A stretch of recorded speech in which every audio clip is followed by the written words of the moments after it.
మీరు బటన్ నొక్కండి, ఒత్తొత్తి బటన్ నొక్కేవాడిని ఇంటికి పంపిద్దాం. మళ్ళా మీ భవిష్యత్తుకు నాంది, మీ భవిష్యత్తుకు భరోసా మాది. తమ్ముళ్ళు ఎంత మోసం చేస్తాడంటే ఏమీ తెలియనట్టు నంగనాచిగా మాట్లాడతాడు. ఈరోజు నేను చెప్తున్నా, మేము సిద్ధమని తిరుగుతున్నారు. ముందు సిద్ధమన్నారు, పెద్ద పెద్ద హోర్డింగ్లన్నీ పెట్టారు. ఇప్పుడు మేము సిద్ధమన్నారు. ఒక్కొక్క మీటింగ్ 1500 బస్సులు. వీళ్ళ అబ్బస్సం ఇవన్నీ. వీళ్ళ తాత జాగీరి రాష్ట్రం. మనుషులందరినీ డబ్బులిచ్చి బిర్యానీ పెట్టి మద్యం పోయిపించి మత్తులో పెట్టి మీటింగ్లు వేస్తారు. అవునా కాదా అని మిమ్మల్ని అడుగుతున్నా.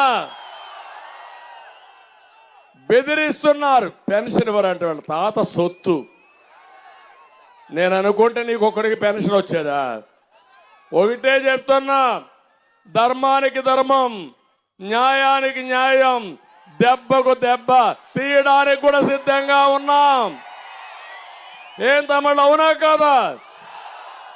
ధర్మాన్ని కాపాడుకుంటే ఆ ధర్మం మనల్ని కాపాడుతుంది. అందుకని ఒక్క ఎగ్జాంపుల్ చెప్తున్నా.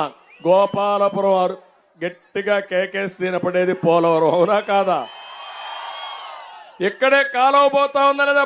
పోలవరం కాలువ.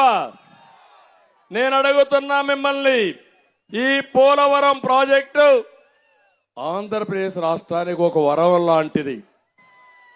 మీరు ఒక్కసారి ఆలోచించండి. దేశంలోనే అతిపెద్ద ప్రాజెక్టు, 50 లక్షల క్యూసెక్స్ ఆఫ్ నీళ్లు. పెద్దగా ఫ్లడ్ వస్తే నీళ్లు వస్తాయి.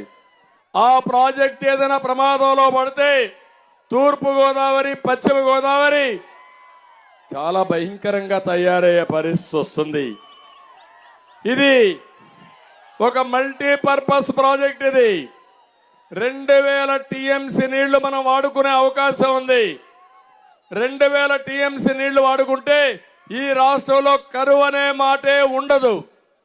నేను అందుకే ఆలోచించా, మనకు ఈ ప్రాజెక్ట్ని బైఫర్కేషన్లో పెట్టారు. రాష్ట్రం విడిపోయినప్పుడు ఈ రాష్ట్రానికి న్యాయం చేయాలని పోలవరం ఇచ్చారు.